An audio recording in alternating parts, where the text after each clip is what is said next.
No espaço, a escuridão extrema entre pontos de luz brilhantes faz um ótimo trabalho.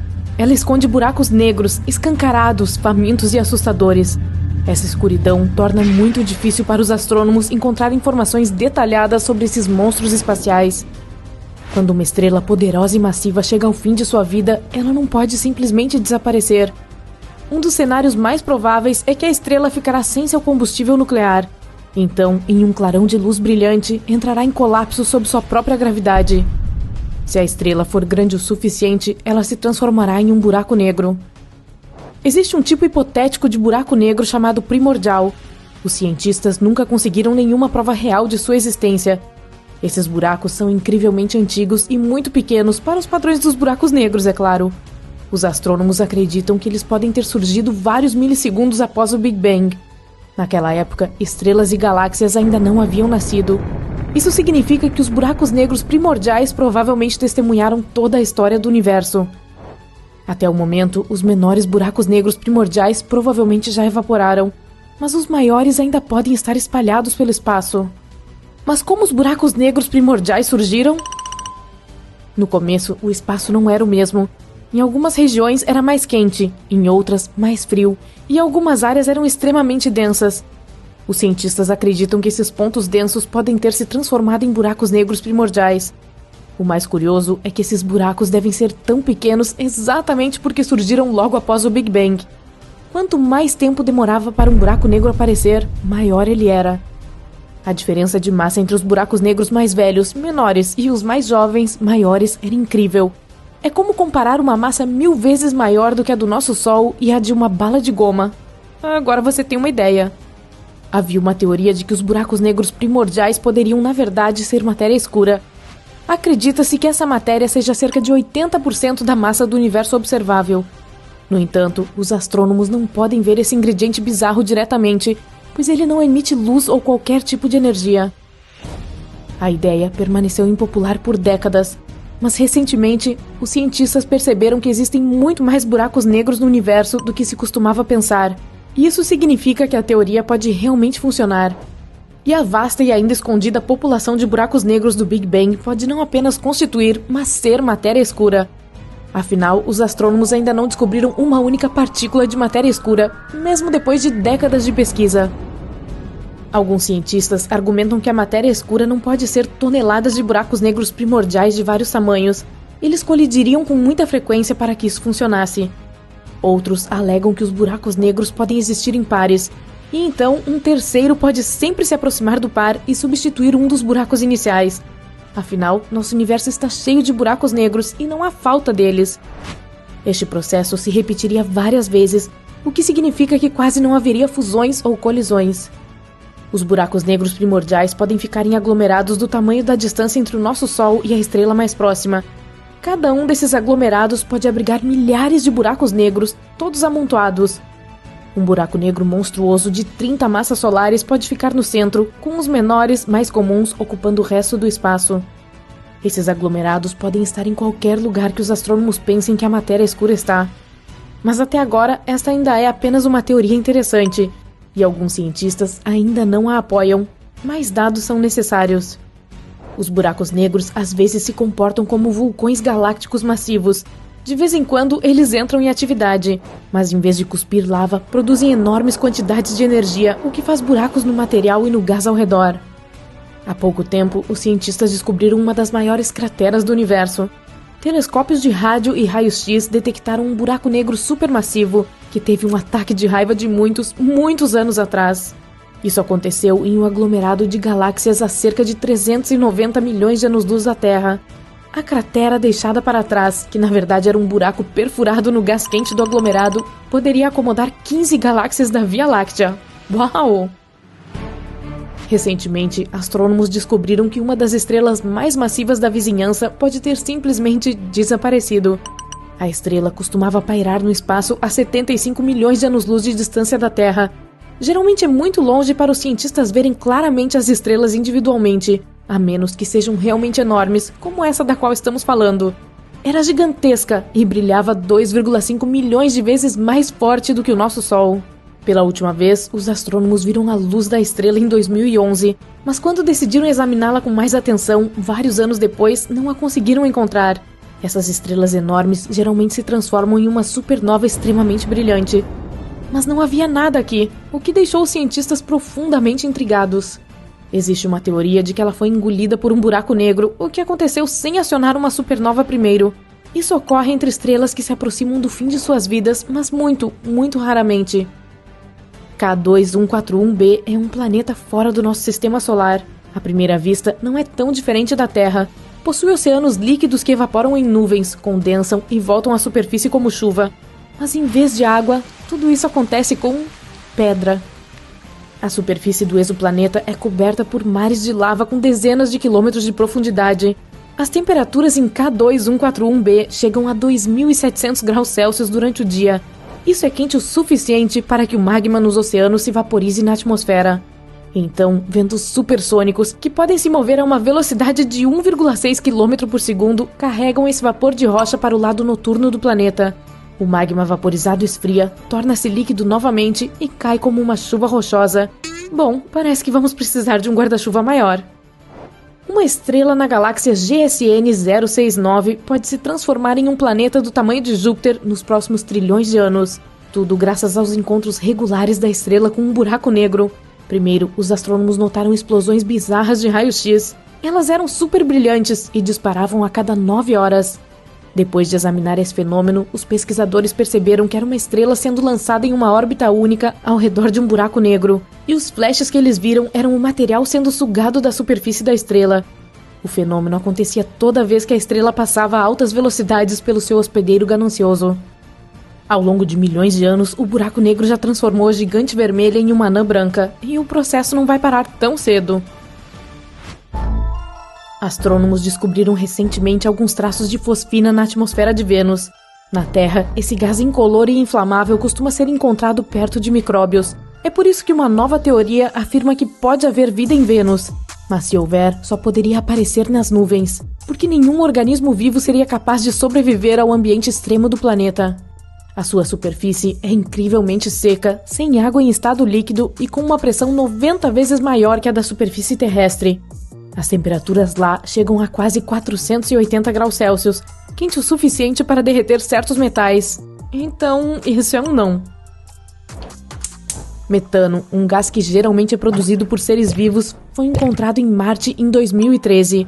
A sonda Mars Express da Agência Espacial Europeia o detectou na cratera Gale, perto do Equador marciano. Essa descoberta pode um dia responder à pergunta se há vida em Marte. O asteroide 2019 OK assustou os cientistas ao se aproximar sorrateiramente do nosso planeta em julho de 2019. Essa rocha bastante grande, com até 122 metros de diâmetro, apareceu aparentemente do nada. O asteroide viajou desconfortavelmente perto da Terra a apenas 72 mil quilômetros de distância. Isso é menos de 1/5 da distância até a Lua. A camada externa do Sol é muito mais quente do que a sua superfície. As temperaturas variam de 5.500 graus Celsius perto da superfície a incríveis 555 mil graus Celsius na coroa. Essa é a camada mais externa do Sol. A razão para esse fenômeno pode ser as nanoflares. Essas são rajadas regulares de calor da estrela. Outra teoria culpa a camada que fica logo abaixo da superfície do Sol. Ela parece gerar um campo magnético fraco. É por isso que, quando a energia dessa camada deixa o Sol, ela aquece a coroa por meio de uma malha de ramos e raízes magnéticas. A Lua ainda pode estar diminuindo.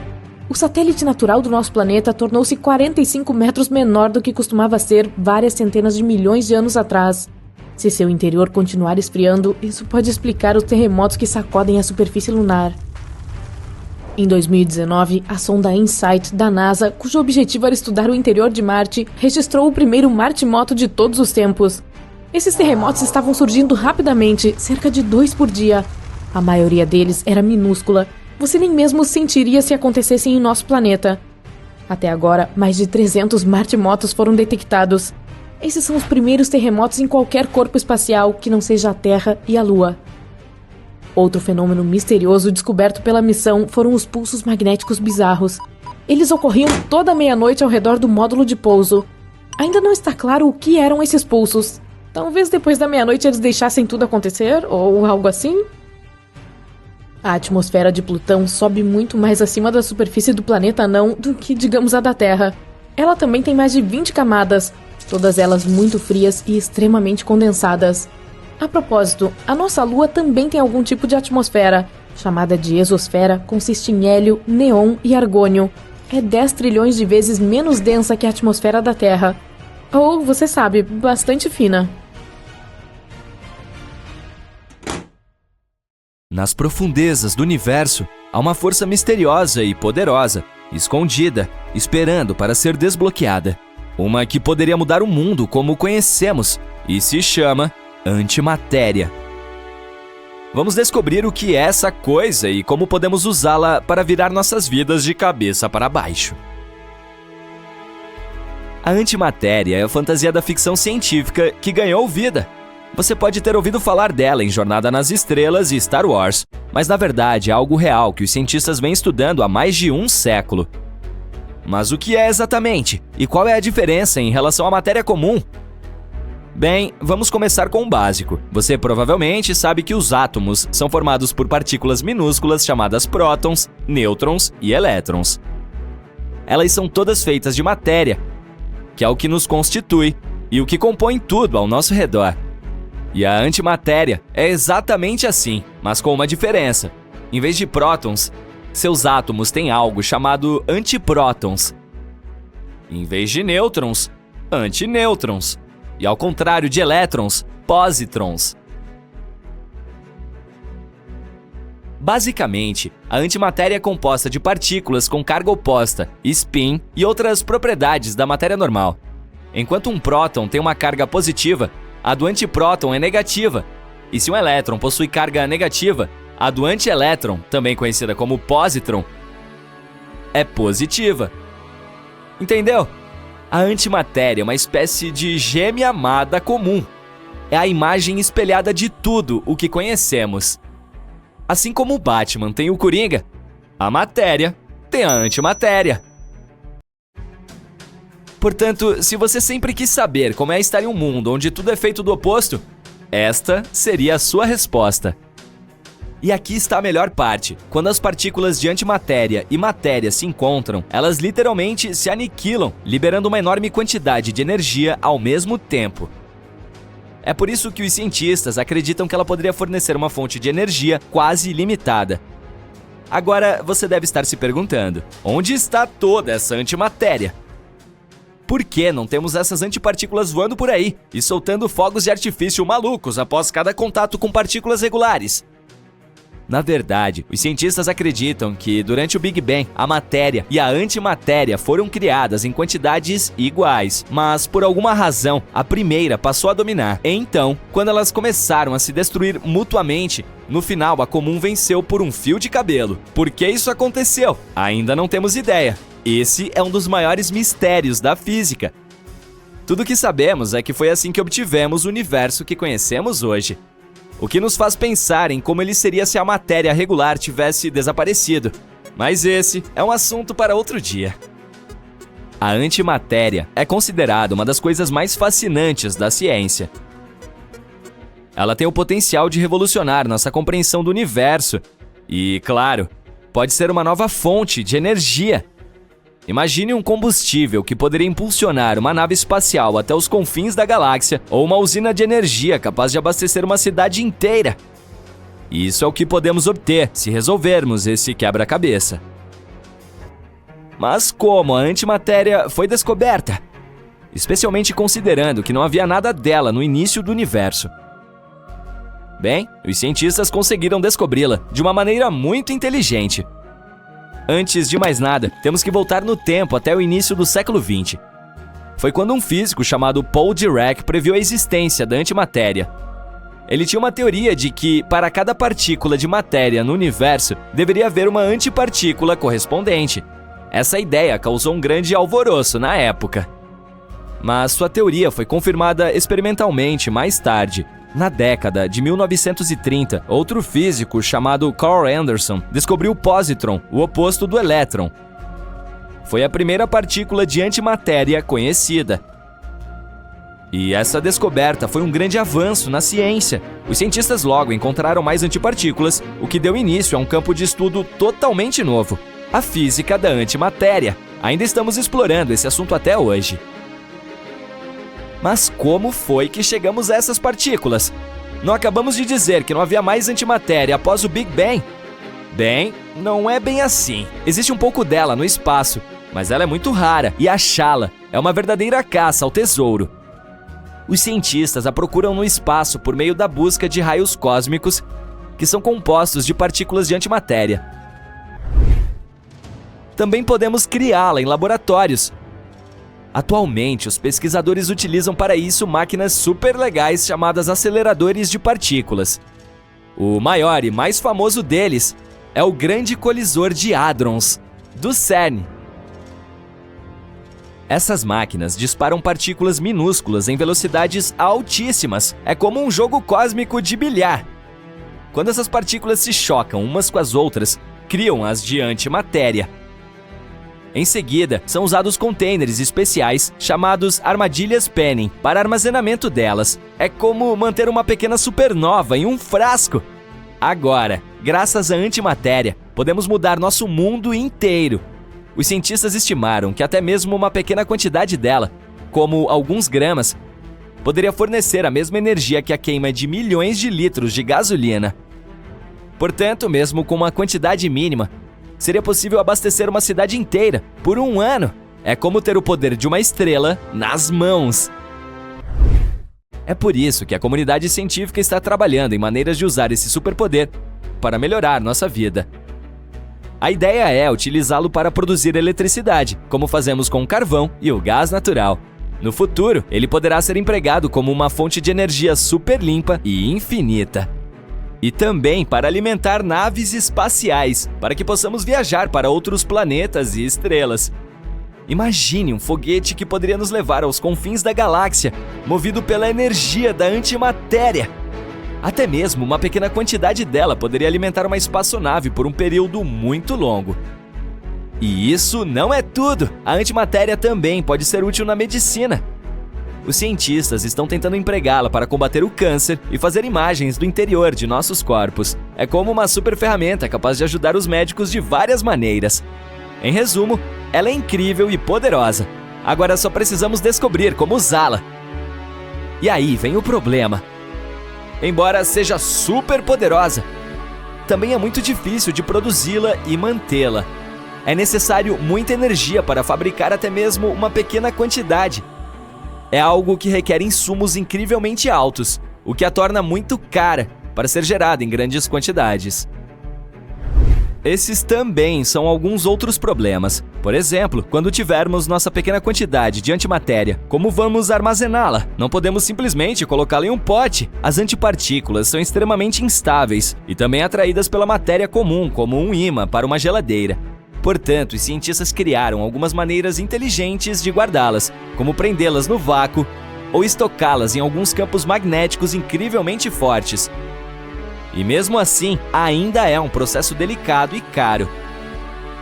Esses e muitos outros motivos explicam por que a antimatéria ainda não é viável para a produção em larga escala.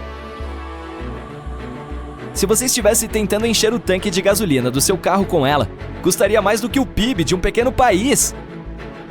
Embora sua criação seja um enorme desafio científico, as possíveis recompensas são enormes.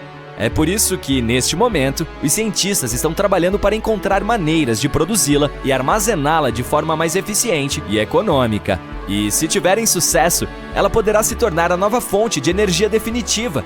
A pesquisa da antimatéria é um campo fascinante e em rápida evolução. E, quem sabe, talvez no futuro, possamos abastecer nossas casas e carros com ela. Isso sim seria fantástico!